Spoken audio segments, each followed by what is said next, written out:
Coming home after a grueling shift, I found my life packed in bags on the sidewalk. My daughter-in-law's note offered the garage as my new home, with rent to be discussed later. She watched from the window, expecting tears, but a cold calm settled over me. She had no idea what she'd set in motion. Like this story, share it, and tell me where you're listening from. You won't believe what happens next.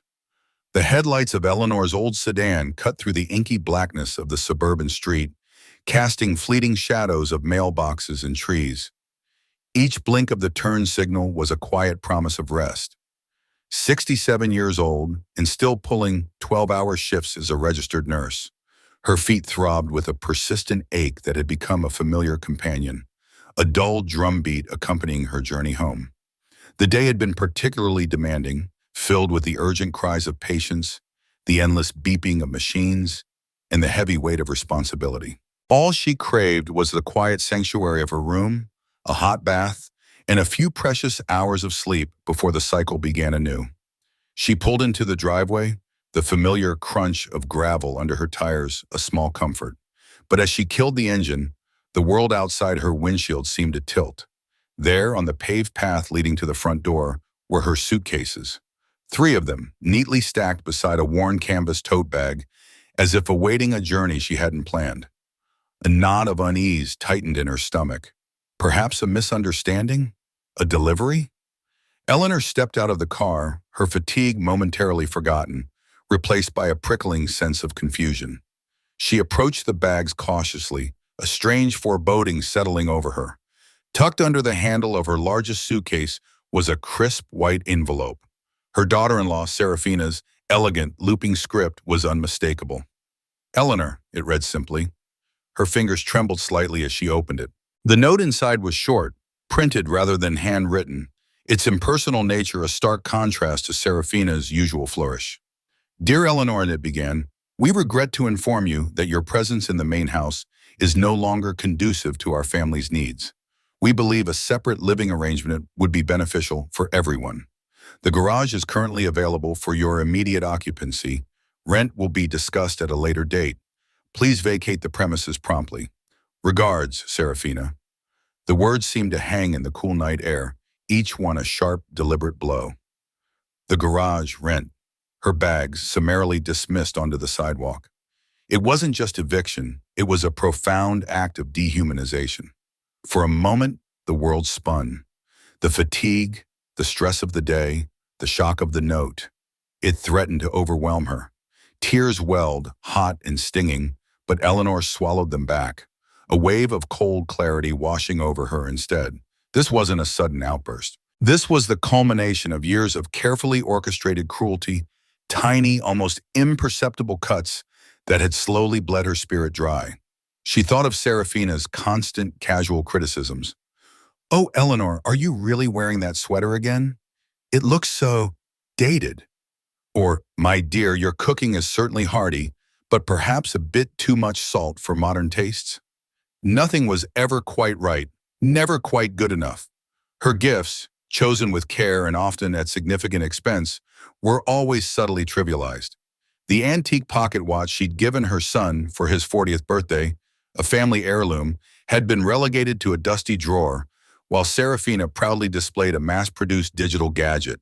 The intricate hand-knitted scarf for Chloe, her granddaughter, meticulously crafted over weeks, had been deemed too scratchy and given to a charity pile without a second thought. Then there was Chloe. Eleanor, a seasoned nurse, had watched with growing concern as Serafina dismissed her medical advice for their granddaughter, opting instead for dubious internet remedies or simply ignoring symptoms. "What do you know about modern parenting, Eleanor? Times have changed," Serafina would often say, her tone condescending, erasing Eleanor's lifetime of professional medical experience and grandmotherly wisdom. And the introductions. "This is my husband's mother," Serafina would say at parties. "She sometimes stays with us, helps out. Never my mother-in-law, never family, always the help, or a transient guest, subtly undermining her very presence, reducing her to a convenient, temporary fixture." For a long moment, Eleanor stood there, the cool night breeze rustling the leaves in the oak tree overhead, a stark contrast to the burning inferno that had ignited within her. But it wasn't the searing fire of despair. It was a cold, clear flame, an icy resolve that hardened her gaze. There would be no breakdown, no pleading, no tears for Serafina to save her. Just a quiet, unwavering rage, tempered by a sudden, exhilarating sense of calm anticipation. She reached into her purse, her movements deliberate, steady. Her fingers, usually swollen after a long shift, deftly located her phone.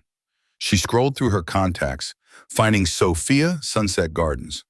Sophia, a kind woman who managed a senior living community just across town, had been a lifesaver.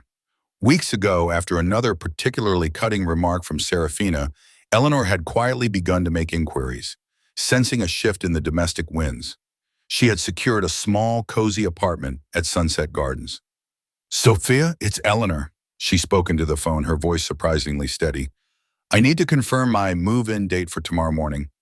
Yes, the Meadowlark unit. Everything is ready on my end. Thank you, Sophia, truly." A small, triumphant smile touched her lips. As she ended the call, Eleanor's gaze drifted to the bay window of the house, now brightly lit. There, partially obscured by the sheer curtains, was Serafina.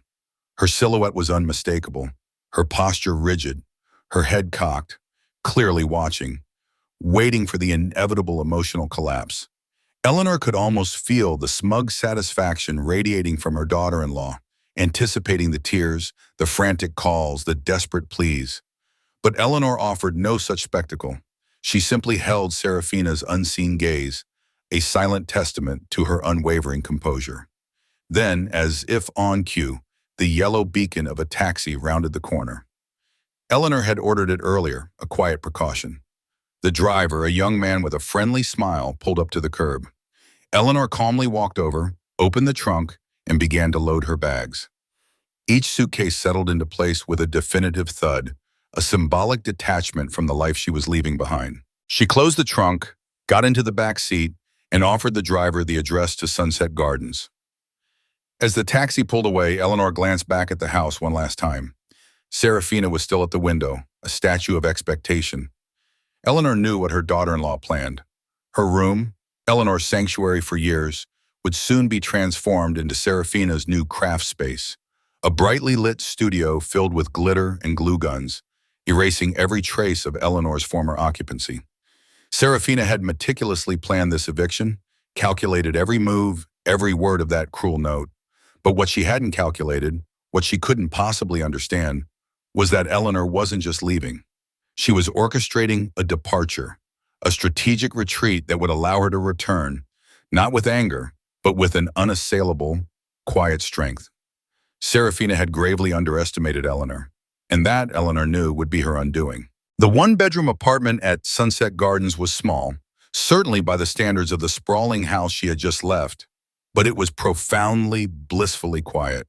The hum of the refrigerator was the loudest sound, a gentle counterpoint to the soft rustle of the leaves outside her window.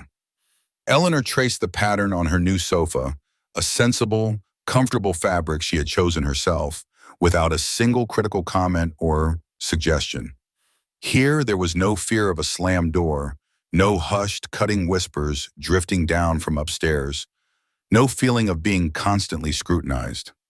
It was a space entirely her own, a sanctuary she had earned with an unexpected eviction. A deep sigh escaped her, a mixture of relief and lingering exhaustion. The taxi ride had been uneventful, the welcome from Sophia warm and understanding. Unpacking a few essentials, she had made her bed, laid out her toiletries, and now sat, allowing the silence to wash over her. It was in this quiet that her mind drifted back, not to the recent indignity on the sidewalk, but to the moment, 4 months prior, when the first unmistakable crack in Serafina's polished facade had appeared. That was when the true nature of her daughter-in-law's subtle malice had been laid bare, igniting the spark of her own quiet, methodical resistance. She remembered the day with unnerving clarity. It had been a Tuesday, a rare occasion when her 12-hour nursing shift had been unexpectedly shortened due to a low patient census. A minor blessing, she had thought at the time, anticipating an afternoon of quiet reading in her room. She arrived home around 3 o'clock, the sun still high in the sky, casting long shadows across the driveway. The front door was ajar, a sliver of light spilling out, along with the distinct sound of Serafina's voice, raised slightly, carrying from the upstairs master bedroom. Eleanor paused in the foyer, her hand still on the doorknob. She heard another voice, softer, which she recognized as Gabriella, Serafina's closest friend. Curiosity and a faint unease held her in place. And honestly, Gabriella, I don't know how much more I can take, Serafina was saying, her tone thick with exaggerated exasperation. Eleanor is just impossible to live with. It's a constant weight on Ethan, a burden we just can't afford right now. Eleanor's brow furrowed. Impossible? Burden? She had tried, truly, to be helpful, to stay out of their way, to contribute. She heard Gabriella offer a sympathetic murmur, and Serafina continued, her voice growing more dramatic. And her little nursing job? It barely covers anything. We're practically supporting her, and she has no idea the financial stress we're under. Ethan works so hard, and then he comes home to, well, this. A cold anger began to simmer beneath Eleanor's calm exterior. Her little nursing job. She worked at full-time, often the overtime, precisely so she wouldn't be a burden. And financial stress? Serafina had just bought a new designer handbag the week before, a frivolous purchase Eleanor knew cost more than her monthly car payment. Her mind began to tally, a mental ledger clicking into place. She bought all of Chloe's school lunches and snacks, a weekly grocery run that often included staples for the entire household. She had paid for Chloe's expensive dental braces, a cost that Ethan and Serafina had conveniently forgotten about. She had covered 3 months of electric bills last winter when Ethan's business had hit a slow patch, quietly transferring the money directly without seeking thanks or even acknowledgement. And the gas for her car, the household consumables, the occasional treat for Chloe, all came from Eleanor's little nursing job. The sheer audacity of Serafina's lies, spoken so casually to her friend, was a slap in the face. Then the conversation took a chilling turn. I've been looking into places, Serafina whispered conspiratorially, her voice dropping to a lower, more serious register. Assisted living. For Eleanor. Eleanor froze, every muscle in her body tensing. Assisted living? The very words felt like a cold hand gripping her heart. She was a healthy, active 67-year-old, still working, still vibrant. But why? Gabriella's muffled voice asked, echoing Eleanor's silent question. Well, her age, for one, Serafina stated, as if it were a self-evident truth, a terminal diagnosis. And then there are these little incidents. She's getting forgetful, and a bit wobbly on her feet. I mean, we love her, but she's becoming a real liability. What if she falls or leaves the stove on? We just can't risk it, for Chloe's sake. The web of lies was sickening. Forgetful? Wobbly? Eleanor had an impeccable memory, sharpened by years of medical practice, and her balance was as good as any woman half her age thanks to her daily walks. There had been no incidents, no falls, no forgotten stoves. Serafina was fabricating, creating a narrative out of thin air, painting Eleanor as frail and incompetent. Ethan would never go for it, Gabriella commented, a hint of doubt in her voice. Oh, he will, Serafina responded, with a sinister confidence. He just needs to see it. That's why I've started documenting things. Little slips, forgetfulness, moments of confusion. I'll make sure he notices. A dropped teacup, a misplaced set of keys, forgetting to turn off a light.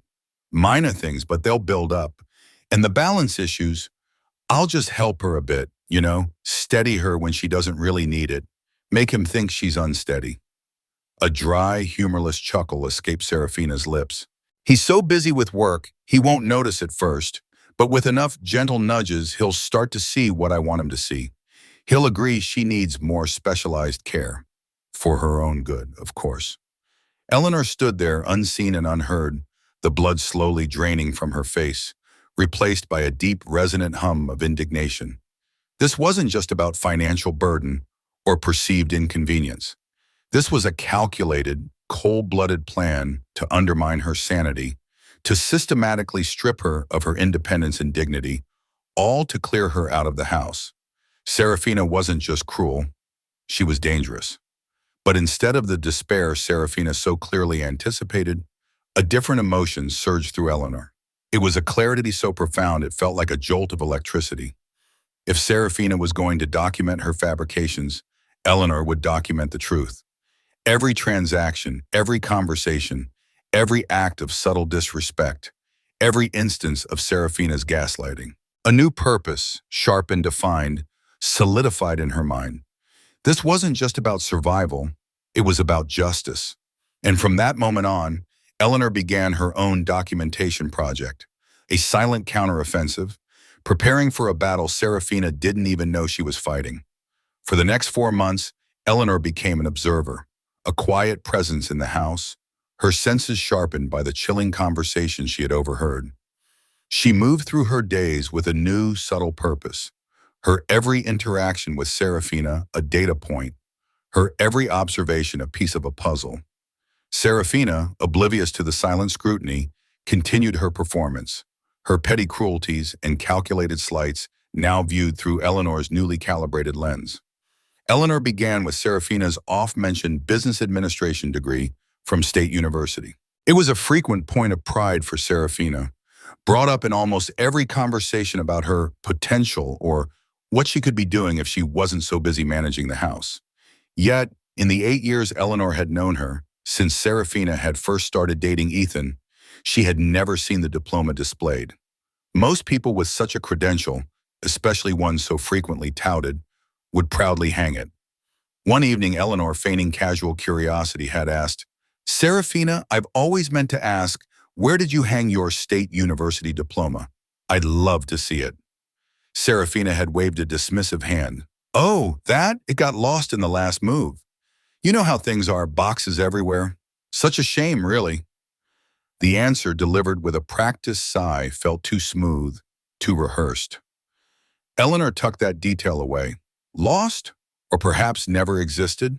It dovetailed with another glaring inconsistency. Despite this purported degree and claims of extensive management experience from her pre-marriage days, Serafina had never held a single job since marrying Ethan. Not a part-time gig, not a volunteer position, nothing. Ethan, a dedicated but moderately successful engineer, was the sole breadwinner, supporting the sprawling house, Serafina's expensive tastes, and Chloe's upbringing. Eleanor had always quietly worried about the financial strain on her son, but Serafina's casual dismissal of Ethan's hard work, coupled with her feigned financial stress, now grated against Eleanor like sandpaper. She saw the true dynamic. Serafina was not a partner contributing to the household's well-being. She was a consumer, a drain. Eleanor also observed a distinct pattern in the household's deliveries.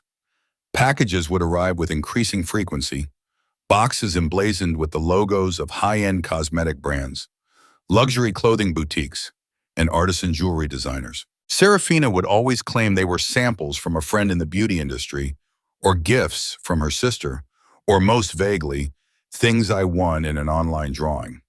These explanations were invariably offered when Ethan was absent, usually after he had left for work, or if he was engrossed in a project in his home office. Eleanor never saw Ethan question these deliveries, a testament to Serafina's careful timing and perhaps Ethan's own busy schedule and trusting nature. But Eleanor, with her newfound mission, saw the deception for what it was.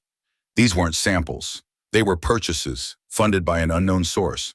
But the most crucial piece of her observation, the one that truly solidified her suspicions, concerned the Daily Mail. Every afternoon, without fail, Serafina would be the one to retrieve the mail from the box at the end of the driveway.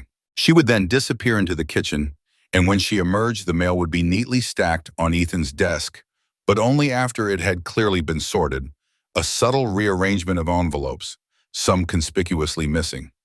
Eleanor had noticed this pattern for months, initially dismissing it as Serafina being helpful. Now she saw it as a deliberate act of control, a filter for information. One Tuesday, a day when Serafina had a lengthy appointment at the salon, Eleanor decided to intercept. As the mail truck rumbled away, she walked down the driveway, her heart thumping with a mixture of apprehension and grim determination. She pulled open the mailbox flap, extracting the small stack of envelopes.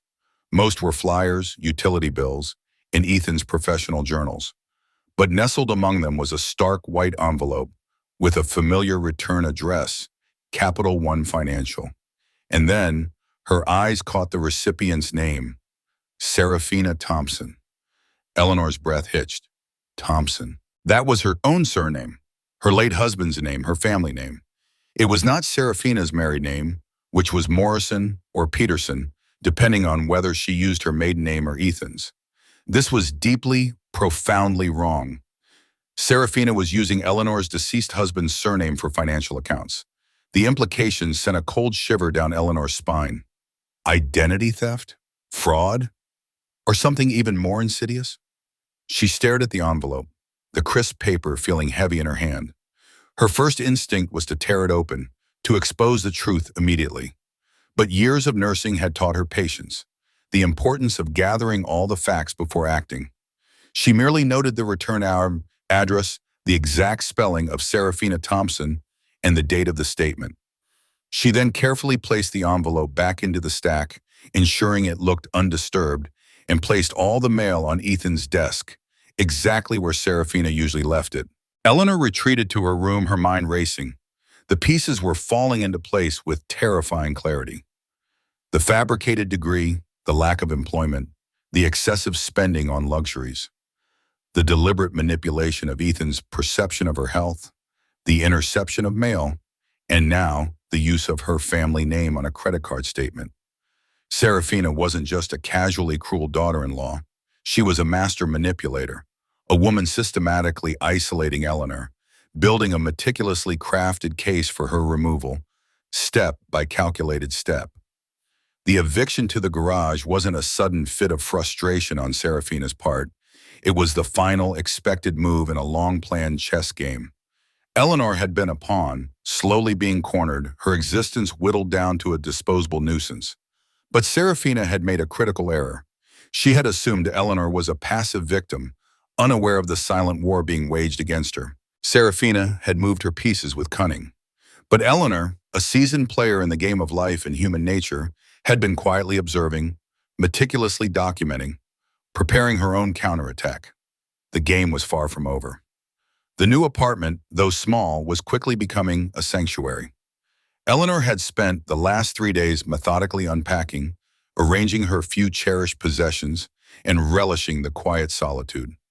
She had cooked her own meals, read her books without interruption, and slept soundly for the first time in years.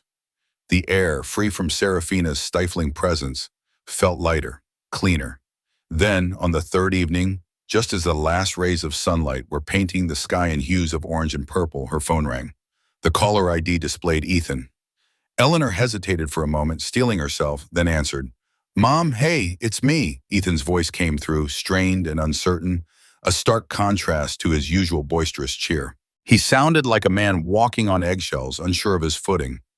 "Hello, Ethan," Eleanor replied, her voice calm, devoid of any anger or resentment. She wanted to be a steady presence, not an accuser. "So, Serafina told me you just left without saying anything," he began, his words faltering. "And she mentioned some new arrangement. What's going on, Mom? Why didn't you tell me you were leaving?" There was a note of genuine confusion, perhaps even hurt, in his tone. Eleanor recognized the carefully constructed narrative Serafina had fed him. "Left without saying anything?" She almost chuckled. "Ethan, your wife placed my bags on the sidewalk with a note instructing me to vacate the premises and offering me the garage as a rental unit with rent to be discussed later. I'm not sure what part of that implies I left without saying anything." A stunned silence hung on the line. Then Ethan cleared his throat, a nervous habit she knew well. "Well, she said it was just temporary, just while we saved up for a bigger house, a fresh start for everyone. She thought you'd prefer your own space eventually. She was just trying to help things along, ease the transition." Eleanor felt a quiet surge of satisfaction. Serafina's coached lines delivered almost verbatim. Ethan was clearly repeating what he had been told. "I see," Eleanor said, letting the words hang in the air. "Ethan, when was the last time you actually looked at your household budget?" Another pause. Longer this time. "The budget? Well, Serafina handles all that, Mom. You know she's good with numbers. She took business administration in college, remembers everything."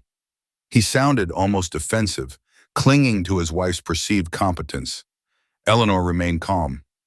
Does she? And you trust her implicitly with all your finances? Of course I do. She's my wife, Ethan exclaimed, a hint of frustration creeping into his voice. Why are you asking all this, Mom?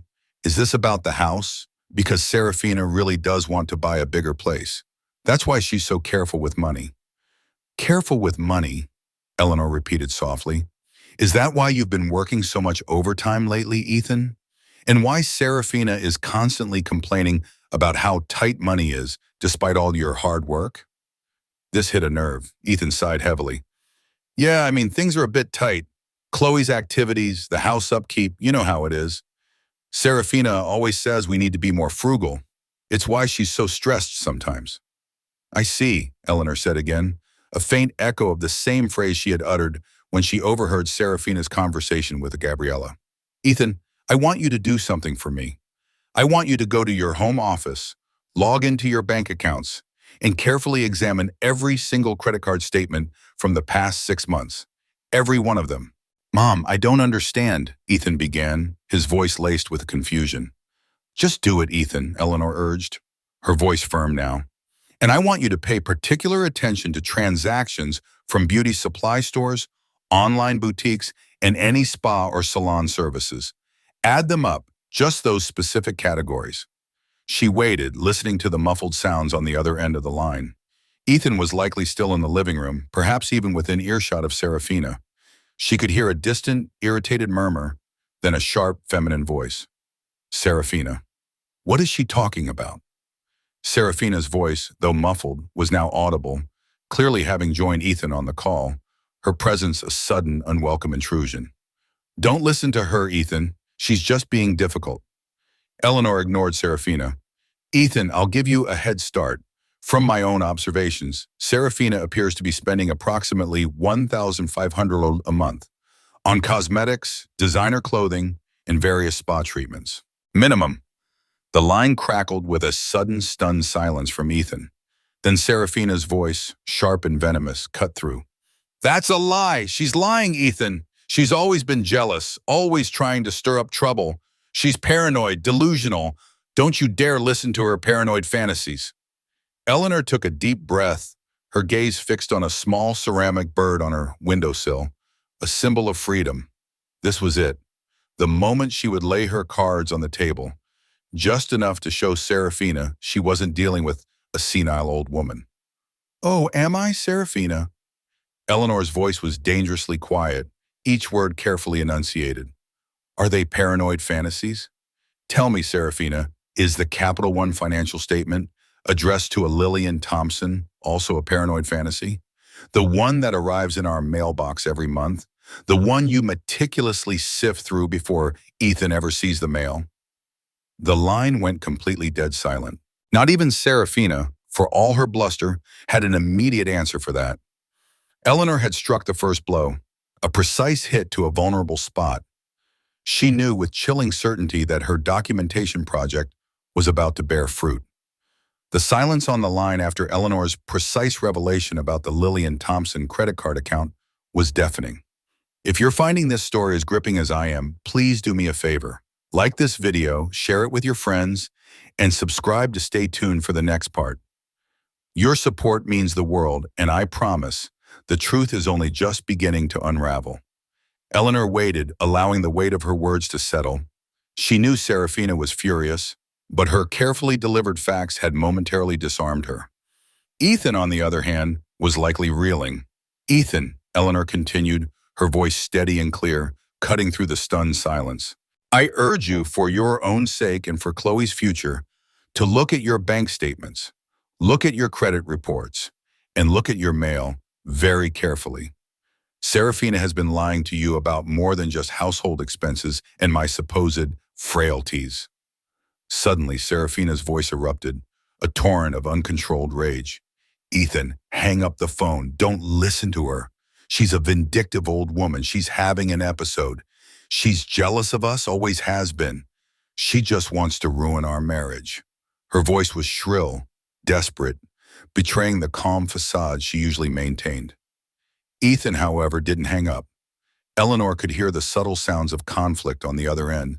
Serafina's frantic whispers, Ethan's grunted responses. Then his voice returned, a new layer of raw confusion coating it. Mom, what? What are you saying? Lillian Thompson? That's Grandma Lily's name, isn't it? What does that have to do with Serafina? It's not just your grandmother's name, Ethan, Eleanor replied, a sorrowful note entering her voice. It was my mother's name and my middle name. It's the name your father used for certain accounts. Serafina is using a variant of my name, attached to an account that seems to be operating under false pretenses. Just look, Ethan.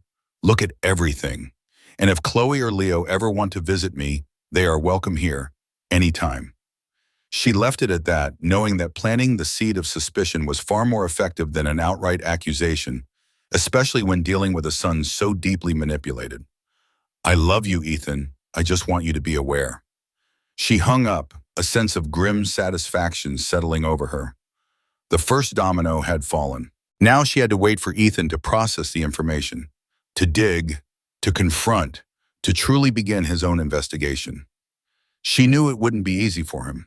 The man he thought he knew, the woman he had married, was being exposed as a charlatan.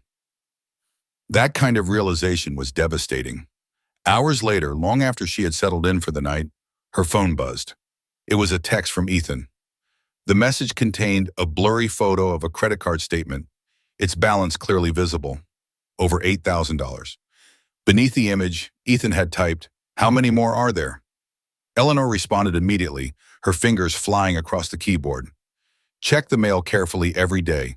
Also, look into her State University Business Administration degree. The registrar's office can confirm attendance and provide transcripts. And don't forget to check under her maiden name too, if you know it. The following days were tense, a silent war being waged in Eleanor's absence. She imagined Ethan, a normally trusting man, meticulously sifting through stacks of mail, scrolling through endless online banking statements, his confusion slowly hardening into suspicion. She pictured Serafina, frantic, trying to explain away the growing pile of evidence, her usual composure cracking under pressure. Eleanor knew Serafina would be scrambling, attempting to cover her tracks, but the truth, once unleashed, was impossible to contain. Eleanor kept busy in her new apartment, finding solace in simple routines. She knew she had done what she could for now. The rest was up to Ethan. The quiet hum of her new life was punctuated by the anticipation of his next contact.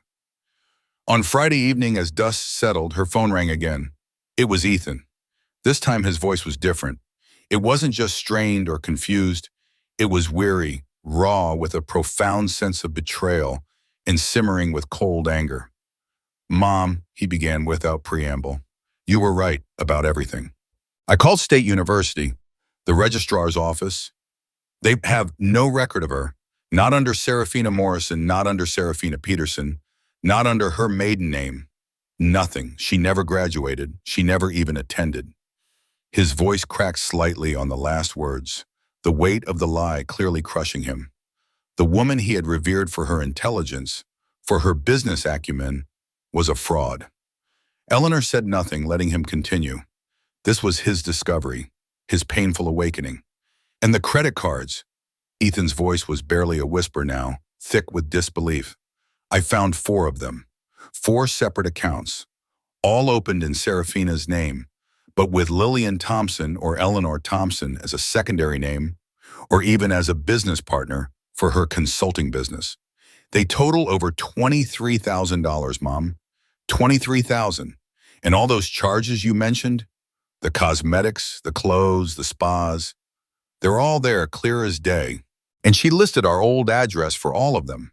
Our address. He emphasized the last words, a stark realization of how deeply she had entangled him and their family into her web of deceit. The truth had finally brutally unfolded. Ethan's voice on the phone was a low, mournful rumble, a stark contrast to the lively tenor Eleanor remembered. The initial shock had given way to a deep, gut-wrenching pain. He detailed Serafina's extravagant spending, a litany of deceit that would have been unbelievable had he not seen the evidence with his own eyes. She bought 2 designer purses, Mom, he recounted, his voice hollow. One for over $1,000, and a diamond necklace. Not big, but still. There are spa treatments every other week, sometimes twice, and in a bunch of online courses. I never even knew she was interested in half of these topics. Eleanor listened, a profound sadness settling over her. She had suspected, but the sheer scale of the deception was still shocking. What else, Ethan? She prompted gently, knowing there was more. The pattern of intercepted mail, the false name, the sheer audacity of it all suggested a deeper level of betrayal. He hesitated, then took a shuddering breath. There's more, Mom, a lot more. I found charges for restaurants and gas stations, places far from home. And I mean really far. So I checked the dates, cross-referenced with my own schedule, and then I found it. Receipts for regular lunches, a couple of hotel stays, and a weekend spa trip listed as Serafina's girls' getaway. But there was a man listed on the hotel bill. Mom, his name was Mark. The final pieces of the puzzle clicked into place for Eleanor. She had suspected an emotional affair, perhaps even a physical one, given Serafina's evasiveness and secrecy. The expensive gifts, the careful timing of deliveries, the meticulous control over the mail. It all painted a picture of a woman leading a double life. An affair, then, Eleanor said softly, the words hanging heavy in the air. Ethan choked back a sob. I can't believe it. All this time, she was seeing someone else, while I was working myself to the bone, trying to give her everything she wanted. She was doing this. The pain in his voice was raw, a son's heartbreak laid bare. I feel like such a fool, Mom. How could I have been so blind? I should have seen it. I should have protected you. Protected Chloe, Leo. His voice trailed off, thick with guilt and regret. Then his tone hardened, infused with a new horror. And then I found them, Mom, tucked away in her desk drawer beneath some old magazines. He paused as if gathering the courage to speak the next words. The nursing home brochures, for you, and printouts. Printouts planning your commitment. A list of incidents, fabricated memory lapses, balance problems, all designed to make it seem like you were losing your mind. Eleanor closed her eyes, a wave of cold confirmation washing over her. She planned to gaslight you, Ethan, to systematically make you believe I was mentally incompetent, so you would agree to have me institutionalized. She did, Ethan confirmed, his voice barely above a whisper. The dates, the descriptions, they matched exactly what you overheard. She even had notes about how to gently suggest these things to me, to make me notice your deterioration. He was silent for a long moment, the sheer depravity of his wife's plan sinking in. She really wanted you gone, Mom, permanently. Eleanor took a deep breath. Ethan, you couldn't have known. You trusted your wife. That's what a husband is supposed to do. She exploited that trust. You are not to blame for her deception. She knew, however, that his self-reproach would be immense, a heavy burden he would carry for some time. But what matters now, Ethan, is what you do with this truth. She shifted into her practical, no-nonsense nurse mode, her voice firm and clear. First, you need to document everything. Every single lie she told, every credit card account, every false claim. Make copies, secure them. Second, change all your passwords. Every single one. Bank accounts, email, anything she might have access to. Your financial security is paramount right now. Third, you need to decide what future you want for yourself and your children. This is not a sustainable situation, Ethan, for any of you. Ethan listened, silently absorbing her instructions. When he spoke again, his voice was laced with a newfound resolve, though still tinged with profound sadness. She tried to destroy you, Mom, to completely erase you from our lives, to lock you away. I don't know what to say. I am so sorry for not protecting you sooner, for not seeing this. There's nothing to forgive, Ethan, Eleanor said, her voice softening, a mother's boundless love shining through. You couldn't see what was hidden behind such a cunning facade, but you see it now. And that, my son, is what truly matters. She could hear him take another deep, shaky breath, the sound of a man beginning the arduous process of picking up the shattered pieces of his life. Eleanor knew the road ahead would be painful for him, but at least now he would walk it with his eyes wide open. The Saturday afternoon sun beat down on the bustling grocery store parking lot, glinting off chrome and glass. Eleanor, her shopping cart laden with fresh produce and essentials for her quiet apartment, navigated her way towards her car, a sense of pleasant contentment settling over her. She hummed a little tune, enjoying the simple rhythm of her new independent life. Suddenly, a figure stepped out from between two parked SUVs, blocking her path. Serafina. She was visibly disheveled, her usually impeccable hair askew, her face pale and drawn, smudged mascara beneath her eyes. Her expression was a mask of unbridled fury, her lips thin and tight. She looked as though she hadn't slept, a stark contrast to Eleanor's serene demeanor. "You," Serafina hissed, her voice barely controlled, vibrating with venom. "You poisonous old hag. What have you done to Ethan?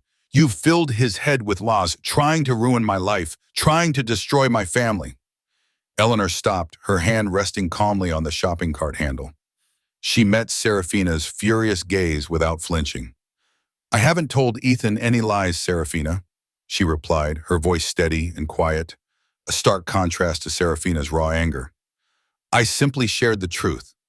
Perhaps you should examine why the truth is so damaging to your marriage." Serafina's eyes narrowed, burning with a malicious glint. "Don't you dare act innocent. You know exactly what you've done, and you'll pay for it. I swear you will never see Chloe or Leo again. I'll make sure of it." Her voice rose sharply, cutting through the ambient hum of the parking lot, drawing the attention of a couple loading groceries into their minivan nearby. Eleanor remained unmoved. Threats from Serafina no longer held any power over her. "That is a choice for Ethan and the children to make, Serafina," she stated calmly, her composure unshakable.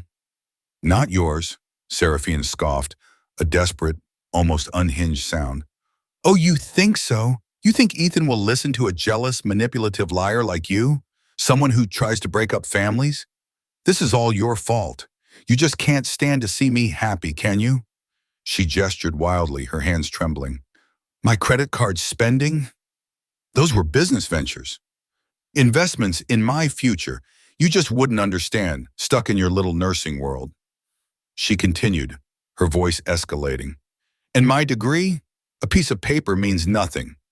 Real-world skills, that's what matters, not some dusty old diploma." Eleanor raised an eyebrow, a flicker of something akin to pity in her eyes, quickly masked. "Interesting. What sort of business ventures, Serafina, requires frequent hotel stays, expensive meals, and extensive spa treatments far from home? And if real-world skills are so important, why fabricate a degree in the first place? Doesn't lying about your credentials suggest a fundamental dishonesty rather than actual skill?" Serafina gasped, momentarily stunned by the directness of Eleanor's questions, each one a precise barb. Her face flushed a mottled red. You old witch, you're just trying to ruin everything I've built. Everything." "Built?" Eleanor echoed, her voice still quiet, but with an edge that cut through Serafina's bluster. "Is that what you call it, Serafina? Building something better? Is that what you were doing when you meticulously planned to have me declared mentally incompetent and committed to a nursing home? Was that part of your building process?" The words struck Serafina like a physical blow. Her mouth opened and closed, no sound escaping. The frantic energy drained from her, leaving her suddenly deflated, her eyes wide with a mixture of shock and dawning horror. Eleanor had mentioned her specific cruel plan, the details. Serafina had thought her secret, carefully constructed web of deceit was safe, but Eleanor wasn't finished. She leaned in slightly, her voice dropping to a low, chilling whisper that only Serafina could hear. "I also know about the list, Serafina, the list of fake episodes. The falls, the memory lapses, the confusion, all meticulously fabricated. I know about every single one." Serafina stumbled back a step, her face now a ghastly white. Her composure, already teetering, completely shattered. She looked like a trapped animal, cornered and exposed. The mask of indignant anger slipped, revealing the terrified, calculating woman beneath. The commotion had grown noticeable. The couple by the minivan had paused their packing, openly staring. Another shopper, pushing a cart filled with groceries, paused at the end of the aisle looking concerned. From across the parking lot, a uniformed security guard, alerted by the raised voices, began to approach, his pace quickening. Eleanor met his gaze, a silent acknowledgement, before turning her attention back to Serafina, who now stood frozen, utterly defeated. The truth in Eleanor's calm, steady hands had finally stripped Serafina bare. Serafina stood frozen, her face a mask of shock and terror, her perfect composure utterly shattered. The mention of the list of fake episodes had stripped her of all pretense. The approaching security guard, now just a few feet away, seemed to snap her back to a semblance of reality. She took a shaky breath, trying to regain some control, but her voice still trembled as she managed a final weak threat. You stay away from my family. You hear me? Stay away. Eleanor merely offered a calm, almost serene smile. Serafina, she replied, her voice soft but firm. As a nurse with 43 years of experience, I know quite a few doctors, social workers, and even a few family court judges.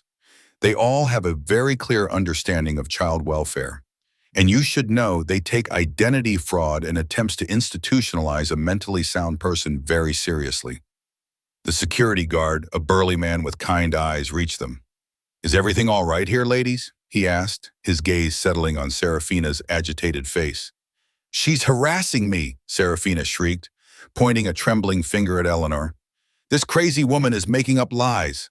Actually, officer, an elderly woman from the nearby minivan interjected, having clearly overheard much of the exchange. That woman was shouting at the older lady for a good 5 minutes. The older lady was perfectly calm. The guard looked from the fuming Serafina to the composed Eleanor, then to the witness. He gave Serafina a stern look. Ma'am, I'm going to have to ask you to calm down and leave the premises, or I'll be forced to escort you. Serafina glared one last time at Eleanor, her eyes burning with impotent rage, before turning and practically running to her car. She fumbled with her keys, her hands shaking, before finally managing to unlock the door and practically dive inside. Eleanor watched her speed out of the parking lot, already knowing Serafina would be calling Ethan, spinning her own distorted version of events, trying desperately to save face. Eleanor drove home, a knot of concern in her stomach about Serafina's unpredictability, but mostly a quiet sense of triumph. The mask had finally, irrevocably, slipped. The phone rang early Sunday morning, before the sun had fully risen. It was Ethan. His voice was raw, devoid of the confusion and pain of previous calls, replaced by a weary finality. Mom, he said, his voice cracking slightly. Can you come over, please? Eleanor was there within 20 minutes. She found Ethan sitting at the kitchen table, his head in his hands. Chloe and Leo were still asleep, oblivious. She left, he said, without looking up, around midnight, after I confronted her with everything. She packed 2 suitcases, took some valuables, and about $300 in cash. Said she needed space, but then I checked the joint savings account this morning. She cleaned it out. All $12,000, every last penny. Eleanor felt a pang of anger for her son, but also immense relief. Serafina's actions had removed all doubt. I'm so sorry, Ethan, she said, pulling out a chair and sitting beside him, placing a comforting hand on his arm. He finally looked up, his eyes red-rimmed but clear. Don't be, Mom. I'm relieved, truly. It's like a weight has been lifted. The woman I married, she was never real. And the way she behaved after the grocery store, she called me, screaming, blaming you for everything, but even then, it just sounded hollow. The way she sounded, it was like a cornered animal. And then the money. It solidified everything. Eleanor nodded. What about Chloe and Leo? I told them Mommy will be away for a while, Ethan said, his voice heavy. We'll talk more when the time is right, but for now, they just think she's gone on a trip. He took a deep breath, the decision firm in his voice. I've already spoken to a lawyer, Mom, this morning. I'm filing for divorce, and I'm going for full custody. With the fraud, the abandonment, cleaning out the accounts, my lawyer says I have a very strong case. Just then, Chloe, her hair a tangled mess, padded into the kitchen, rubbing sleep from her eyes. Her face lit up when she saw Eleanor.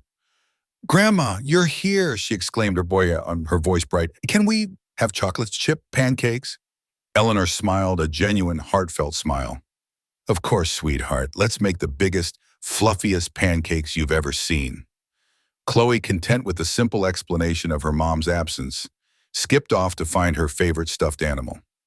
Later, after breakfast, as Chloe and Leo played quietly in the living room, Ethan approached Eleanor. His eyes, though still tired, held a newfound clarity and gratitude. "Mom," he began, his voice thick with emotion. "I don't know how to thank you. You not only saved yourself, but you saved all of us. You opened my eyes, even when I didn't want them open. Please, forgive me for not protecting you sooner." Eleanor took his hands in hers, squeezing them gently. "There's nothing to forgive, Ethan. My actions were for survival, not revenge. And seeing the children happy now, that is all the thanks I need." Eleanor didn't move back into the house full-time. She loved her peaceful apartment at Sunset Gardens, but she agreed to spend more time at the house, helping with the children, providing a much-needed steady presence. Serafina sent one final text a few days later. "This isn't over." Eleanor simply deleted it, refusing to engage further. Her war was won. 3 months later, life had settled into a new peaceful routine. Eleanor often found herself at the house, helping Chloe with her homework, laughing as Leo recounted his day. Ethan had found a new, better-paying job that didn't demand such grueling hours. The divorce was final, and he had been granted full custody of the children. Serafina never returned. Reports filtered through mutual acquaintances that she had moved several states away with another man. Chloe and Leo rarely asked about her, their young lives adjusting with surprising resilience. Eleanor, sitting on her patio at Sunset Gardens, sipping tea, felt truly free. She had weathered the storm, fought a silent battle with dignity and truth, and emerged victorious. The greatest revenge, she realized, was not the downfall of another, but the unwavering commitment to one's own peace and the protection of those she loved. Refusing to participate in cruelty and standing firm in her truth had been the most powerful victories of all.